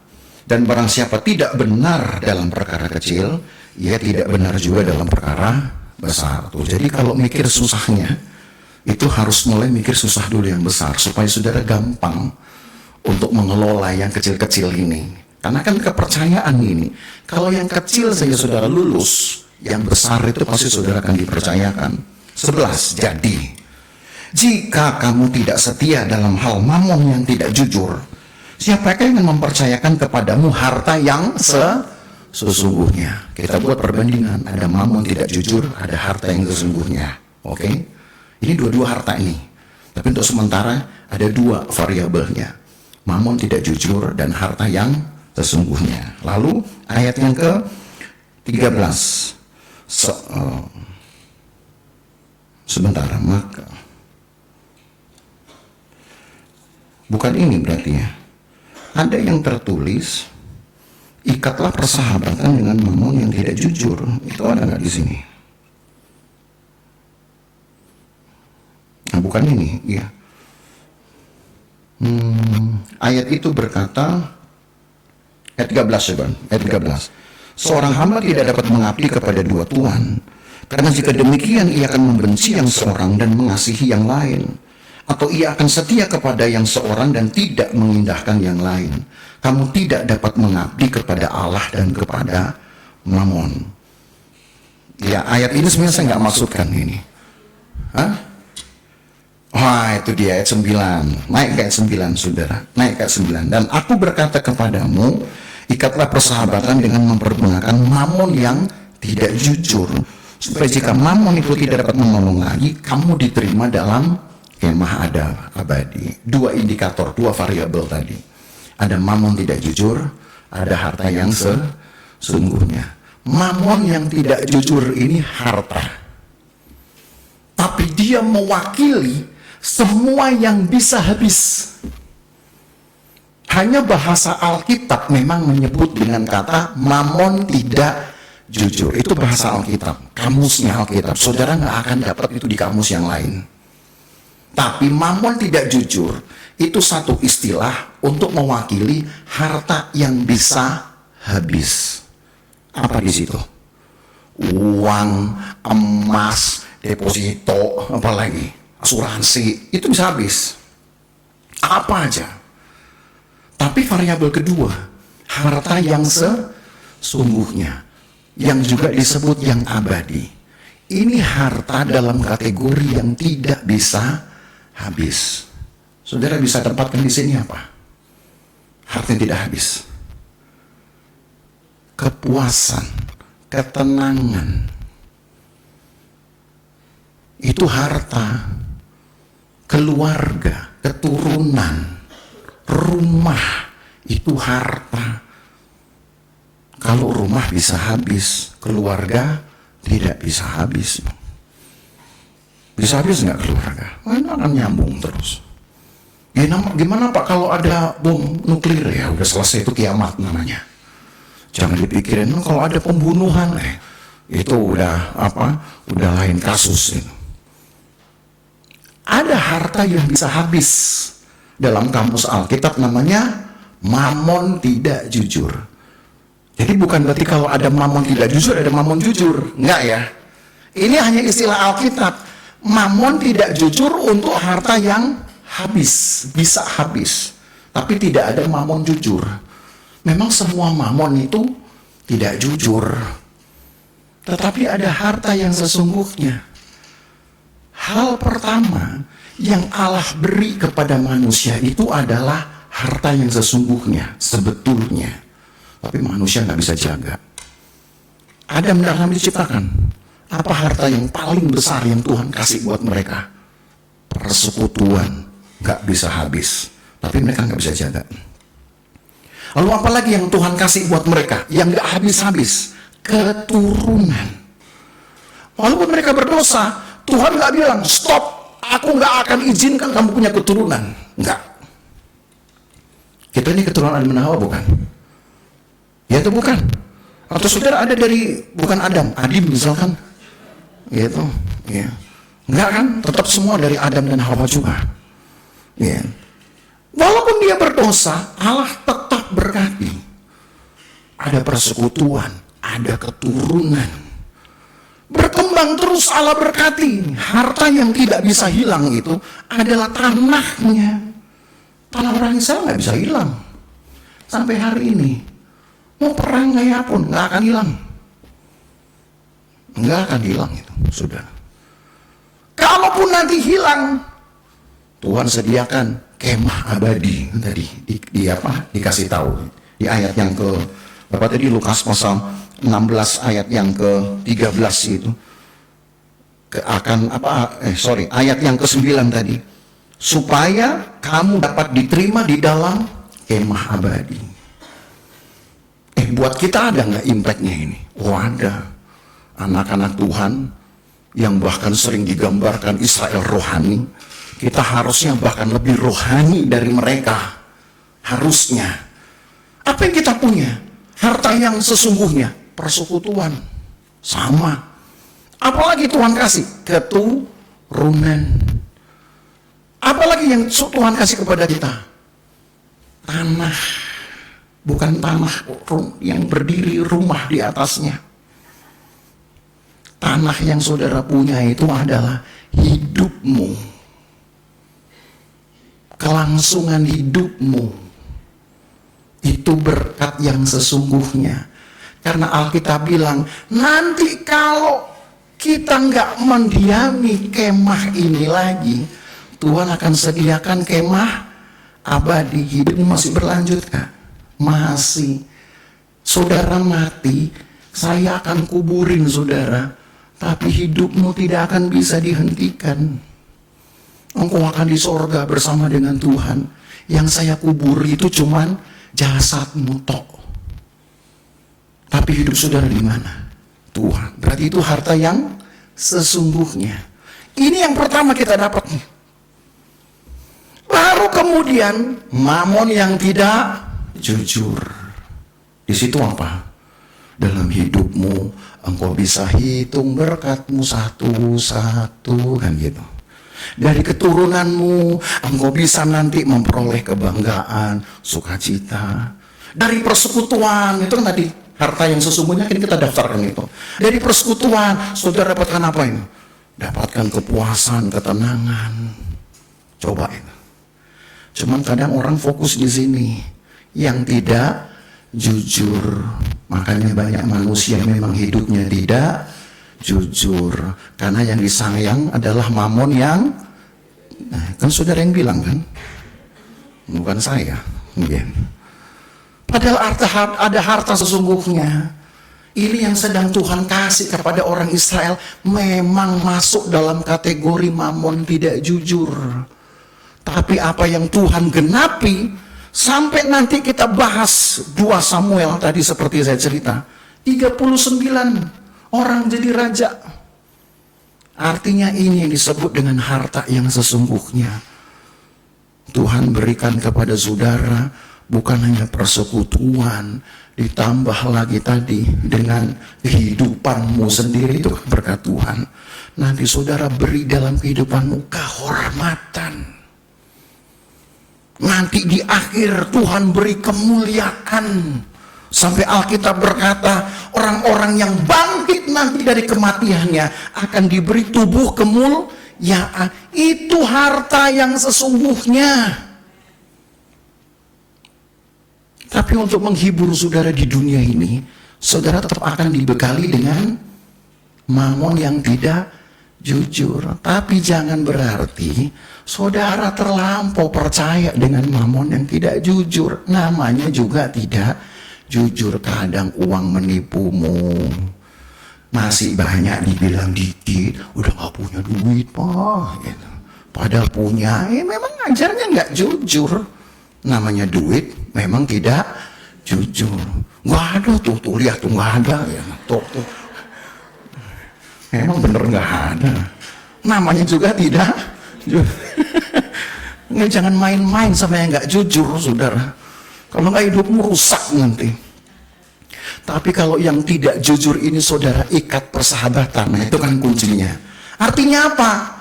Nggak gampang saudara mempermainkan ini. Kasih. Lepas. Gitu. Saudara anggap hilang, dipinjamkan, nggak usah diingat. Nah itu loh namanya kita menjadi teman. Sebab lawan teman adalah musuh kan. Kalau jadi musuh, saudara akan takut gitu. Duit udah tinggal sekecil, takut banget hilangnya. Gitu. Kayak kita jadi diperbudak oleh uang. Maka hidup saudara nanti nggak jujur. Karena dia sudah jadi barang yang tidak jujur, biarkan dia sesuai dengan kodratnya. Saudara yang nggak boleh berubah. Biarkan yang nggak jujur duitnya aja. Hatimu harus jujur. Setuju? Nah kalau begini kan saya selesaikan khotbah saya. Kalau saudara masih diam-diam, saya tambahin ayatnya. Gitu. Haleluya.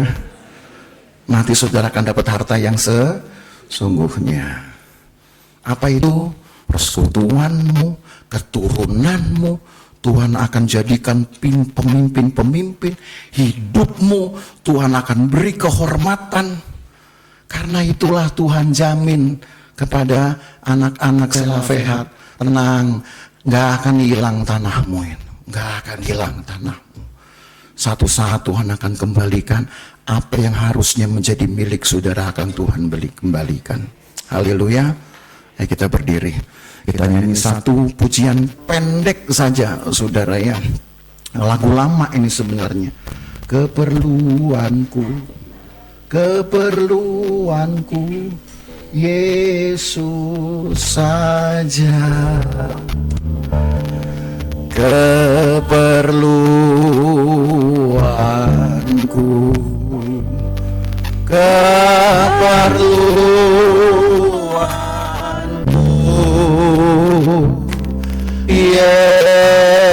Yesus saja.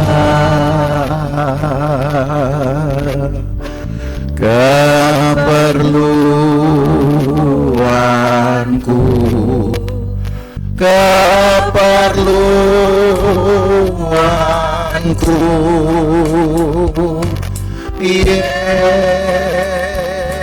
Yesus saja. Keperluanku,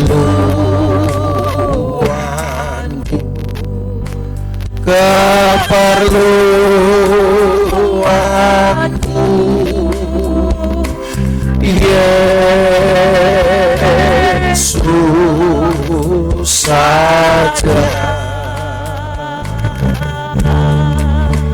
Keperluanku,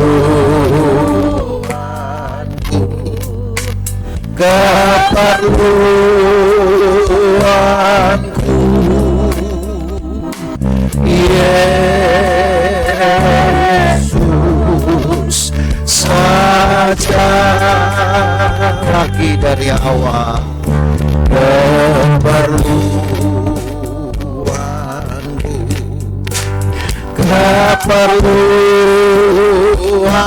Tuhanku Yesus saja. Keperluanku Yesus saja. Umat Tuhan tahu, saudara, bahwa hidup mereka itu hanya ada di dalam tangan Tuhan. Sebenarnya mereka sadari, tapi ketika Tuhan kasih kepada mereka sedikit lebih banyak dari jumlah yang kemarin, mereka mendadak jadi lupa Tuhan. Tuhan buat mereka masuk dalam masa kemakmuran. Beberapa kali Tuhan izinkan mereka mengalami masa kemakmuran. Mendadak mereka lupa Tuhan. Tuhan hukum lagi. Bangsa ini melarat lagi. Karena Tuhan hukum dengan mengirimkan bangsa-bangsa perompak yang mencuri hasil bumi mereka. Mereka jatuh miskin. Mereka kembali kepada Tuhan. Tuhan berkati lagi. Tapi diberi lebih banyak. Mereka lupa lagi. Dan itu terus berlangsung, saudara, paling sedikit sampai 600 tahun. Pertanyaannya, apakah kita mau seperti itu? Dipermainkan sendiri oleh kebodohan kita. Kita yang mempermainkan Tuhan. Ada mamon tidak jujur, ada harta yang sesungguhnya. Harta yang sesungguhnya tidak pernah hilang. Tapi Tuhan percayakan itu melalui mamon yang tidak jujur. Itu yang kita katakan. Sebelum kemah abadi kita terima, Allah latih kita, Allah uji kita dengan mamon yang tidak jujur. Maka hati-hati, saudara. Jangan sampai kita jatuh dalam dosa karena mamon yang tidak jujur. Kita akan kehilangan harta yang sesungguhnya. Dalam mamon yang tidak jujur ada tanggung jawab. Dalam tanggung jawab itu saudara diuji oleh Tuhan. Saudara diperhambakah oleh mamon tidak jujur ini, atau saudara jadikan dia teman? Itu keputusan saudara. Tapi Alkitab berkata, kalau bisa saudara jadikan dia temanmu, artinya saudara tidak diperbudak oleh mamon tidak jujur, maka saudara layak mendapatkan harta yang sesungguhnya. Allah pelihara orang Israel, berarti Allah pelihara kita sebagai Israel rohani. Allah jamin kelangsungan hidup orang Israel, berarti Allah jamin juga kelangsungan hidup kita sebagai Israel rohani. Asal jangan kita yang berubah, jangan hati kita yang tidak jujur. Biarlah mamonnya yang tidak jujur, tapi hati kita jujur. Gunakan dengan baik apa yang Tuhan berkati dalam hidupmu, sampai Tuhan akan melihat kita layak mendapatkan harta yang sesungguhnya. Nyanyikan lagu ini sebagai satu bentuk juga keinginan saudara merubah motivasi. Hanya Yesus saja. Semua yang saudara terima hanya untuk Yesus saja. Kembali kepada Yesus saja. Apapun hanya Yesus saja.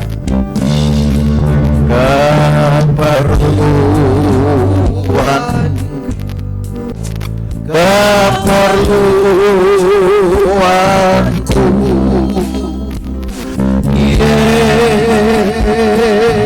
Yesus saja.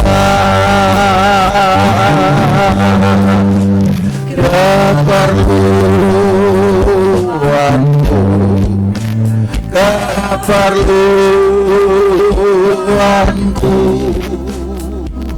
Yesus saja. Tuhan Yesus, Tuhan Yesus, kiranya firman-Mu mulai memeriksa hati kami, membersihkan hati kami, Tuhan. Haleluya.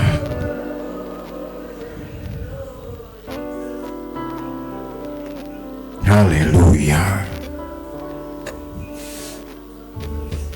Siapakah kami Tuhan sehingga kami seringkali menuntut, tidak sabar, bahkan menuduh Engkau seperti kurang cepat untuk melakukan firman. Sementara Engkau telah memikirkan banyak hal jauh lebih tua dari iman kami. Engkau sudah merancang jauh lebih dulu dari iman kami, dari pergumulan kami. Tuhan, ampuni kami. Kami ingin mendapatkan harta yang sesungguhnya, yaitu persekutuan kami, keturunan-keturunan kami yang takut akan Tuhan, keturunan-keturunan kami yang kelak akan menjadi orang-orang hebat di zaman mereka nanti, kehidupan kami sendiri, sehingga kami bisa bersaksi tentang Tuhan.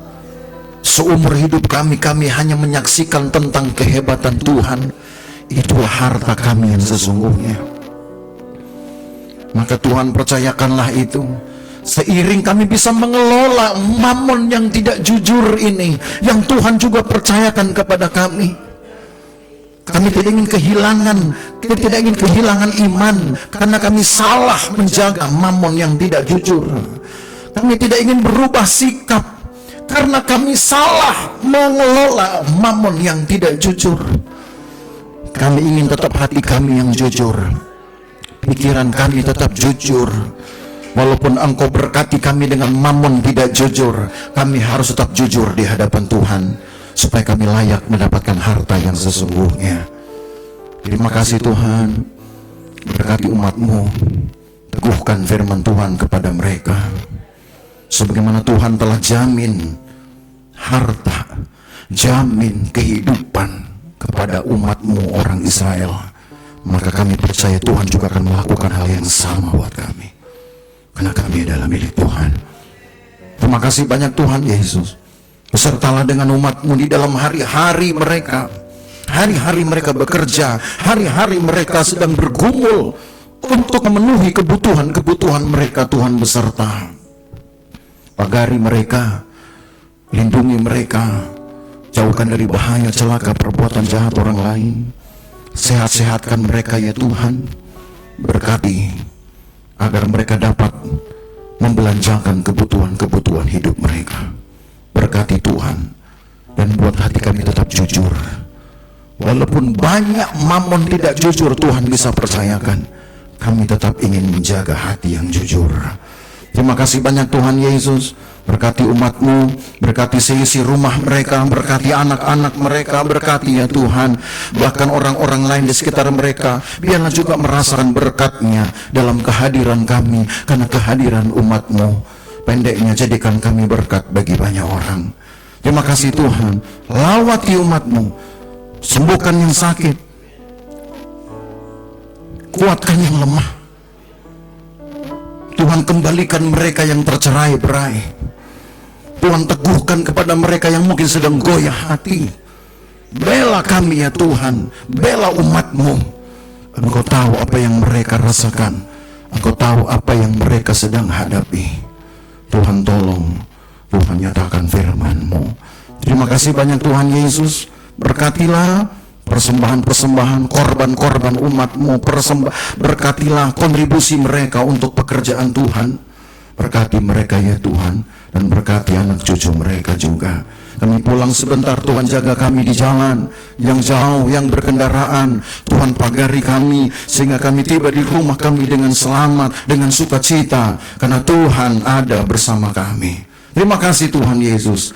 Kembalikan kami pada jam-jam ibadah sebagaimana yang sudah ditentukan, karena kami selalu perlu firman-Mu. Kami bahkan tiap waktu perlu firman-Mu, bukan hanya tiap hari, tapi tiap waktu perlu firman-Mu, perlu persekutuan-Mu, karena inilah harta yang sesungguhnya. Terima kasih banyak Tuhan Yesus. Maka Bapak Ibu Saudara sekalian, pulang dengan mau berkat dari Allah Bapa, kasih sayang dalam persekutuan dengan anaknya Yesus Kristus, penyertaan Roh Kudus memelihara kita dari hari ini sampai selama-lamanya, dan berkat ini kita terima di dalam nama Tuhan Yesus Kristus. Segala kemuliaan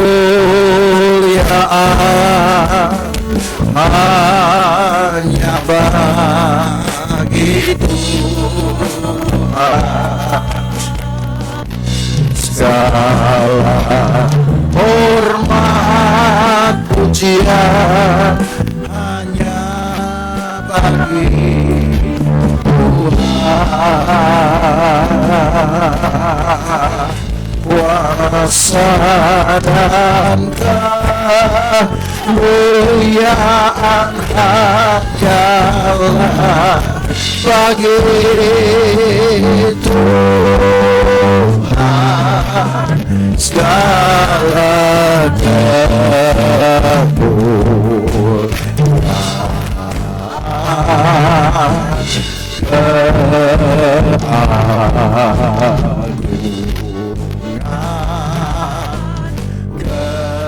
kejayaan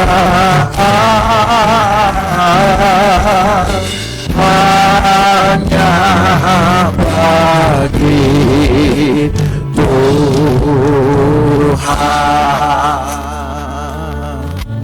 Jemaat yang diberkati, bersama kita berkata amin. Selamat hari Minggu, Tuhan memberkati saudara.